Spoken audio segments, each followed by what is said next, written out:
ایک مولوی صاحب کسی گاؤں پہنچے۔ انہیں تبلیغ کا شوق تھا۔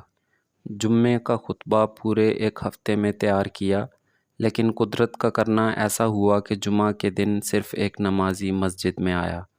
مولوی صاحب کی سمجھ میں نہیں آ رہا تھا کہ کیا کریں۔ انہوں نے اس شخص سے کہا کہ تم واحد آدمی ہو جو مسجد آئے ہو، بتاؤ مجھے کیا کرنا چاہیے۔ وہ شخص بولا، مولوی صاحب میں ایک دیہاتی آدمی ہوں۔ مجھے اتنا پتہ ہے کہ میں اگر بھینسوں کے لیے چارہ لے کر پہنچوں گا اور وہاں صرف ایک بھینس ہو تو میں اسے چارہ ضرور دوں گا۔ مولوی صاحب بہت خوش ہوئے۔ انہوں نے بھی چوڑی تقریر کر ڈالی۔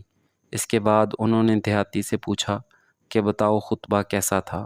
دیہاتی نے لمبی جمائی لی اور کہا، مولوی صاحب میں ایک دیہاتی آدمی ہوں، صرف اتنا جانتا ہوں اگر میرے سامنے ایک بھینس ہوگی تو میں ساری بھینسوں کا چارہ اس کے آگے نہیں ڈالوں گا۔